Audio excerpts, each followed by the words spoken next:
Welcome back to my channel. अगर आप मेरे चैनल पे नए हैं तो चैनल को सब्सक्राइब करें और वीडियो को लाइक शेयर और कमेंट ज़रूर करें। आज का हमारा टॉपिक है cell response to adverse influence के सेल जो है जब उसको उसकी फेवरेबल कंडीशन नहीं मिलती तो वो किस तरह से रिस्पॉन्स करता है उस कंडीशन में। ठीक है, इसका मतलब ये कि अनफेवरेबल कंडीशन है उसकी, ऐसी कंडीशन जो उसे फेवर नहीं कर रही है, उसको सूटेबल नहीं है, उसकी जो प्रॉपर्टीज है सेल की उसके अगेंस्ट है। तो फिर वो इन कंडीशंस में किस तरह से सरवाइव करेगा? वो दो तरह से सरवाइव करता है। पहले तो वो सेल अडॉप्ट कर लेता है, सेल अडॉप्टेशन होती है।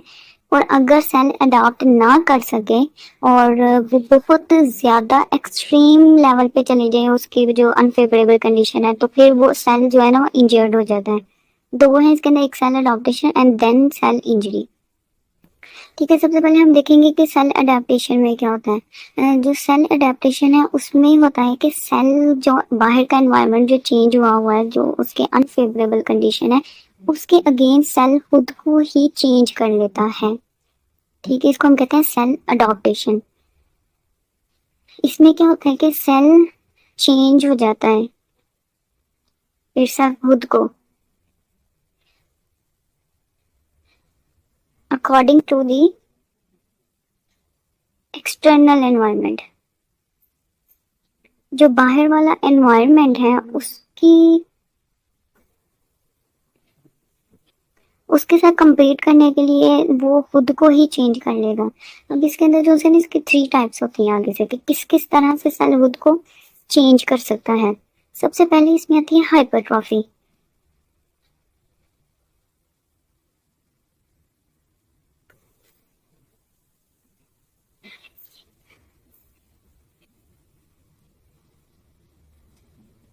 हाइपरट्रॉफी में क्या होता है कि अगर एक नॉर्मल सेल का साइज है इतना, ठीक है, ये है एक नॉर्मल सेल, लेकिन जब एक अनफेवरेबल कंडीशन आई है जो कि अनफेवर्ड है,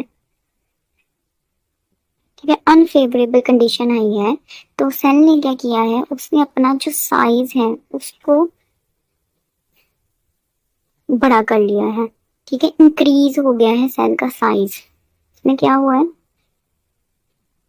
इंक्रीज हो गया है सेल का साइज। तो इसे हम कहते हैं हाइपरट्रॉफी। इसकी हम एक एग्जांपल भी कर लेते हैं। इसमें बहुत कॉमन कॉमन वाली एग्जांपल जो आती है उसके अंदर आती है एक्सरसाइज। जब हम एक्सरसाइज करते हैं, जिम में जाते हैं, तो उसमें क्या होता है कि देखें आपके वो जो मसल्स होते हैं उनका साइज इंक्रीज हो जाता है। तो वो किस वजह से होता है कि जो सेल होता है वो अपना साइज इंक्रीज कर देता है। तो इसका मतलब कि जब जिम में जाते हैं, जिसे कहते हैं हमारी बॉडी बन गई है, तो उसमें क्या होता है, सेल्स की हाइपरट्रॉफी हो रही होती है। ठीक है, एक्सरसाइज करने से क्या होता है, सेल्स की हाइपरट्रॉफी हो जाती है। कॉमन सी एग्जांपल है जब हम जिम वगैरह में जाते हैं। ठीक है, इसका जो सेकंड वाला पॉइंट है वो आता है इसके अंदर एट्रोफी।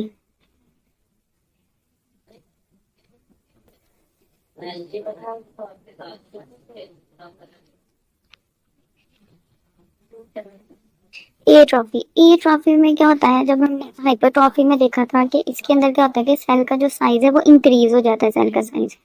ए ट्रॉफी जो है वो उसके अगेंस्ट है, इसके अंदर जो सेल का जो साइज होता है वो डिक्रीज हो जाता है। अगर नॉर्मल सेल का साइज है ना इतना, तो इसमें सेल का साइज हो जाएगा डिक्रीज।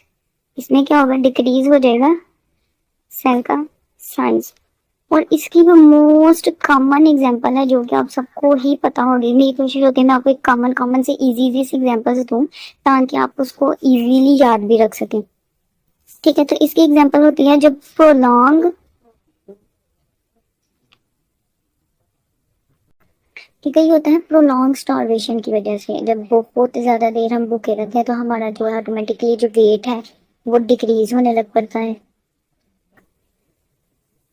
वेट डिक्रीज होने लग पड़ता है। ठीक है, तो उसमें क्या होता है कि एक्चुअल में उसके अंदर जो सेल का जो साइज होता है वो डिक्रीज हो रहा होता है। जब उसको खाना नहीं मिल रहा होता तो सेल को खाना नहीं मिल रहा, मतलब कि अनफेवरेबल कंडीशन है उसके लिए, तो उसने उसी के अकॉर्डिंग उसको जो है ना मेंटेन करने की कोशिश की और फिर अपना साइज ही स्मॉल कर दिया। ठीक है, जो थर्ड वाला इसका पॉइंट है वो है हाइपरप्लेजिया।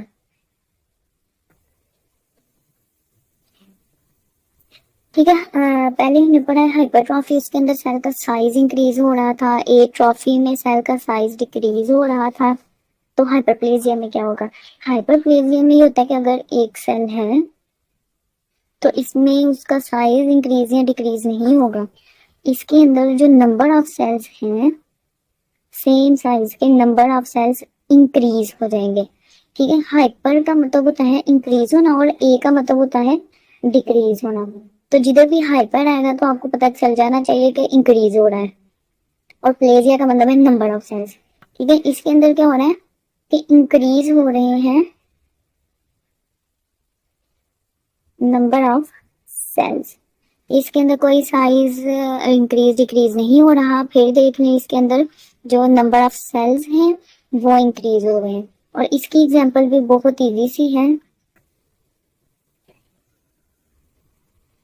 जब प्रेगनेंसी की कंडीशन होती है तो उसमें जो यूट्राइन होता है वो इनलार्ज हो जाता है। ठीक है, इसमें क्या होता है कि जब प्रेगनेंसी होती है तो उसमें जो यूट्राइन होता है, यूट्रस होता है,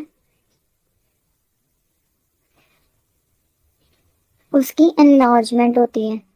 तो उसमें जो यूट्रस की इनलार्जमेंट होती है उसमें सेल का जो साइज है वो नहीं इंक्रीज हो रहा होता, उसमें नंबर ऑफ सेल्स ही इंक्रीज हो रहे होते हैं। ठीक है, ये सब वो कंडीशन है जिनमें सेल सरवाइव कर जाते हैं। इसमें सेल की ना तो डेथ हुई है ना ही सेल। ठीक है, अब हम देखेंगे कि सेल इंजरी किन कंडीशंस में सेल इंजर्ड हो जाता है।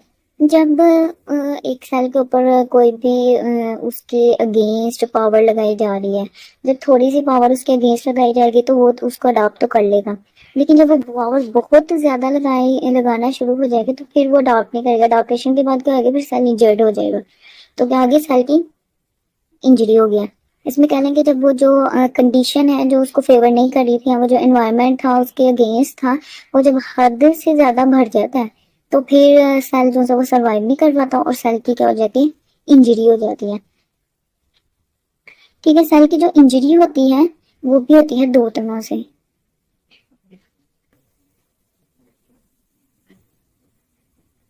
एक होती है रिवर्सिबल,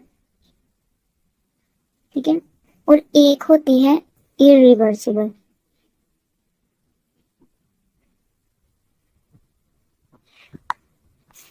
ठीक है, एक होती है रिवर्सिबल और एक है इरिवर्सिबल।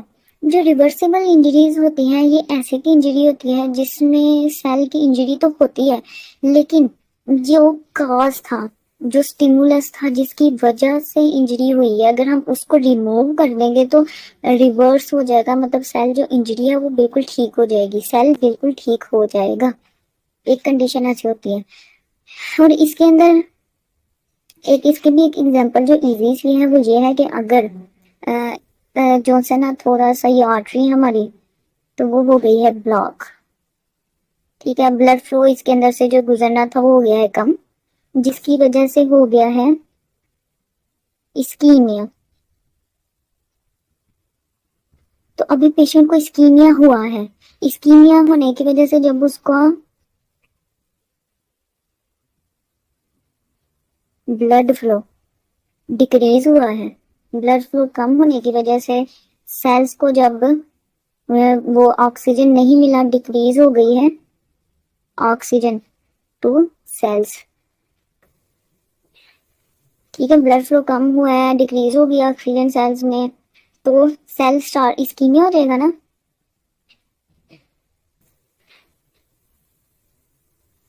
तो सेल की जो इंजरी है वो स्टार्ट हो जाएगी।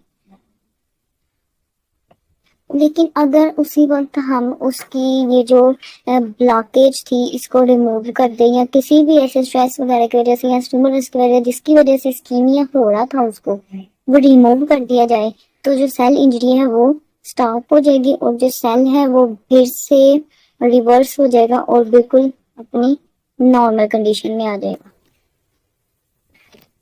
ठीक है, उसके बाद ये इसका जो इरिवर्सिबल है वो भी हम इसी तरह एग्जांपल ले लेते हैं कि ब्लड फ्लो कम हो गया है, डिक्रीज हो गया, ऑक्सीजन इस्कीमिया हुआ है और अब इस्कीमिया के बाद उसमें निक्रोसिस भी हो गई है। जब प्रोलॉन्ग इस्कीमिया रहा है, प्रोलॉन्ग इस्कीमिया के बाद क्या होता है, नेक्रोसिस। नेक्रोसिस में क्या होता है, उसमें हम कहते हैं कि सेल की डेथ हो गई है।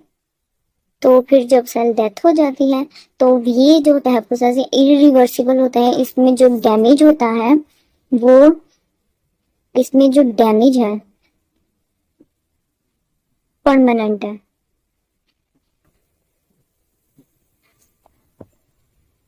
इसमें जो डैमेज है वो परमानेंट है और इसमें जो डैमेज था वो टेम्परेरी था। लेकिन अगर हम इसको भी हैंडल ना करें तो वो फिर जब प्रोलॉन्ग रहेगा इस्कीमिया तो नेक्रोसिस हो जाएगी, सेल डेथ हो जाएगी और डैमेज हो जाएगा परमानेंट। ठीक है, और ये जो सेल्स होते हैं इरिवर्सिबल होते हैं कि वापस